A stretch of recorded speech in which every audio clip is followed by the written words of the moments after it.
So here's the task at hand. I have the fine Crap-On brand of tool set.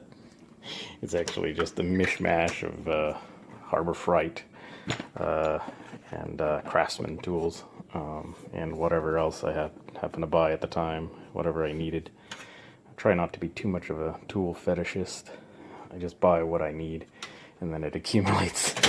So anyway, the problem I have is that I've had this Craftsman socket set for a long time, and it's served me really well. But I use these Craftsman drawer organizers that just not working that well. They take up a lot of space, and then sort of the way I use them is not that great. So this is like 3/8 inch metric here. This is 1/4 inch metric, 3/8 inch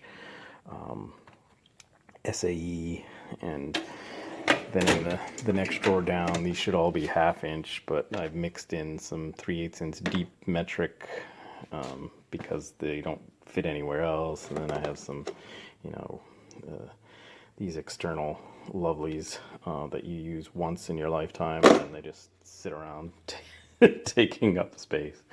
So anyway, that's the task at hand, is to hopefully organize this better and hopefully get some space back. So here's the prototype. The idea is I'm going to 3D print a holder for each group of sockets that I own. So this is 1/4 inch drive, metric, shallow, and deep sockets. I think I'm going to include all of the sizes for a complete set, even though I don't own them all. And then on the bottom, I'm including these little recesses to glue in rare earth magnets to hold each socket in place.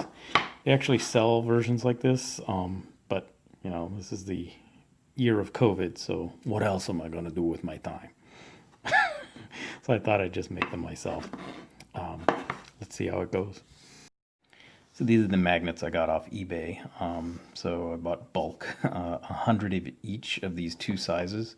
So these are 15 by 3 millimeter, and these are 10 by 3 millimeters. These are supposedly N48s, and these are N50s. So these cost, I think the small ones for all 100 cost $17, and then all 100 of these cost $25, and that's shipping included. So here's the prototype, and here's the second version. So basically some of the things that happen, both the tiers got lowered, so there's more stick out in the bottom ones. Kind of see the difference there. And yeah, so I guess the whole thing just got a little shorter. And then color coding. So for me, blue is going to be metric and red is SAE. So this is the 1/4 inch drive metric set. And then these two guys will form the 3/8 inch drive metric. And so they're split into two pieces because they're too big to be printed on my 3D printer in one piece. And then so I made them staggered so that there was more glue surface area. And so this is intended for 6-point shallow, 12 points shallow, and 6-point deep sockets. And it goes 6 through 20 with no gaps. So these are the SAE versions. This is 1/4 inch drive, and this is 3/8 inch drive. Pretty much everything's the same as the metric, except the fonts are a little smaller because I chose to use a horizontal separator for fractions rather than a diagonal one. I think it makes it easier to read. Fractions are bad enough as it is. On the 3/8 version, it's the same deal. There's two sections that are glued together with CA glue. And the only other thing to call out is that both of these tiers, this is 12-point shallow and this is 6-point shallow. And so basically this tier is a little taller, so it results in the magnet recesses being deeper. And so it's a little harder to glue these magnets in there, but it's not that bad. So here are the results. So in the top drawer, recovered a bit of space. Now in the second drawer, basically consolidated 2 entire drawers full of sockets into this one, which is pretty good. And then my third drawer is completely empty now, so awesome. So I'm going to put these models up on Thingiverse. So if you're interested in printing them, you can. I will give a warning that for these sockets that I don't own, I had to guess their diameters. For example, I don't own a 27-inch 12-point shallow socket.